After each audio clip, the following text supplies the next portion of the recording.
really excited about the first win. It was a tremendous atmosphere. What everybody built it up to be. I was really excited about that. Excited about the win, but it's never fun when your group doesn't perform to the standards that you set. And it starts with me. I feel like I had them prepared. I don't know if I over prepared them. We played very careful, I guess you could say it like that. We really watched the film, and it wasn't as much. We did a pretty good job from a assignment standpoint. It's just we didn't play with the type of strain that we need to play with up front as far as getting movement. So that's something that we got to correct. It's like I told my guys the other day.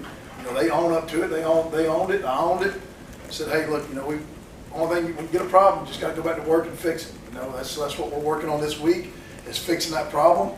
I had several young guys that got a little big-eyed at times. Overall, I thought our protection, with the exception of 2 MAs, which were unfortunately ended up in 2 big hits on the quarterback. But other than that, our protection was pretty solid up front, which I was pleased with because I was a little nervous because their defensive ends were really good players. I thought the tackles held up pretty well against those guys. But run game wise, definitely, you can look at the stat sheet and see it's not it's not a secret. It all starts with us. It's not only us, but it starts with us. We've got to do a better job of getting movement at the point of attack and knocking people off the ball. And we got to do a better job at the tight end spot. We got to do a better job at the running back spot. But it all starts with us, and it starts with me. And like I said, we're going to go out there and get to work today. And that's like I said when I told them is the only thing I know to do is just continue working and keep working, and we'll make strides between game 1 and 2. You mentioned the tackles. What do you think of Kelly's game? I thought Kelly, technique-wise, he struggled in some areas, but he got the job done. He got the job done. He battled protection-wise. I think he had 2 offsides, and those aren't always on him. Even though they look like it. We had some issues with hearing the quarterback a couple times where it was him that jumped. But overall, I thought he played pretty good. He held up well in protection, which is what I was most concerned with. The physicalities that you talk about, have you been better in practice? Or Yeah, has this been an issue? No, we've been better in practice. We've definitely been better in practice, and I don't know if it was talking to the guys. It was just one of those things where they went out there and they were just really a little tight about missing blocks and making sure they got on people. Well, we got on the people, but we didn't move them anywhere.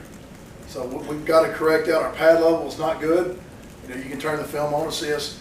Their helmets are lower than ours, and those guys were good players, but we're going to see a lot better. So we've definitely got some room to improve. Like Brown's inexperience show a little bit in that first game? It did. His second half was way better than his first half. He had 2 big MAs in the first half, which ended up in 2 big hits on the quarterback. But the second half, he played much better in the second half. He calmed down a little bit and played much better. What were some of your takeaways from the? I'm sorry, say that again? So far, what sticks out about the defense? Their interior D linemen. Both their interior D linemen are really good players. Their Mike linebackers are a really good player. Just overall team speed and size. They're an SEC team, and they're what an SEC team's supposed to look like, just like what a Big 12 team's supposed to look like. So, compared to the team we played last week, had a lot of experience. They were good players, but these guys are much bigger and much more physical. So, it's going to make our job that much tougher. So we definitely got to get better. What were some of your takeaways from the right guard spot between Chase and John? I felt like John. I played him for 2 series, and he was a little bit wide-eyed. Just first time ever. He played junior college ball, but that's it. And I felt like Chase was doing a good job, and he wasn't really, having played before and been in front of some big crowds. I thought he was handling the moment much better. So he definitely got a lot more snaps than John. But I thought Chase held up. I mean, he held up better than what he'd been showing in practice. Matt, the physical issues you're talking about, did that affect you at all? Was when or how often you made substitutions to even younger guys or even more experienced guys?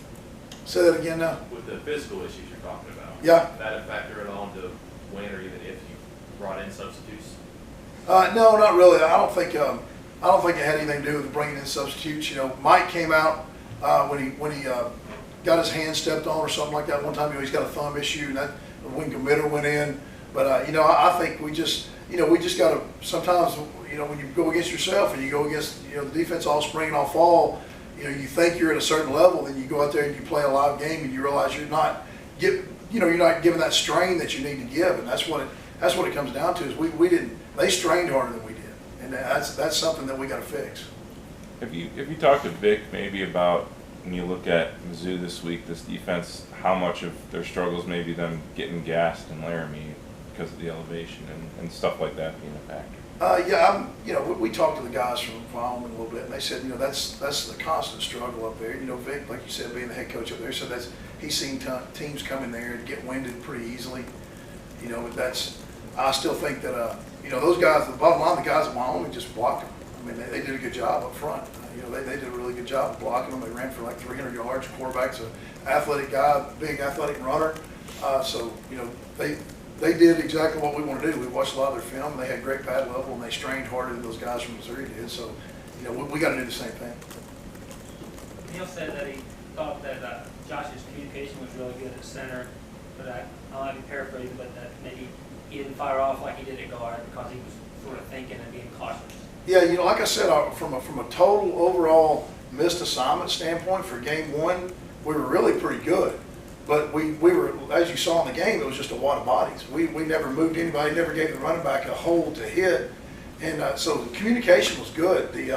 All that stuff, that stuff was really good. It's just we have got to understand what it takes to move people in a game situation, in Division I football, and we didn't understand that. And that's part of learning from game one with a young group. You got to understand it's going to take more than what it takes at practice versus the scout team. So that's a huge emphasis for us this week. How much did the limited bodies that you had at tight end affect what you would like to do with the tight ends in the game? The limited bodies didn't hurt us as much. We just, again, at that position, man, we're so young, and a lot of us, they're the same way. They were getting where they were supposed to be. They just weren't physical at the point of attack. And until you go out there and do that live versus a good football team, then you start to understand, hey man, this takes a little more than what it's taken during spring. It takes a little more than what it's taken during the, during practice. So I think, we're going to take a big step this week as far as our physicality overall and our effort overall as an offense.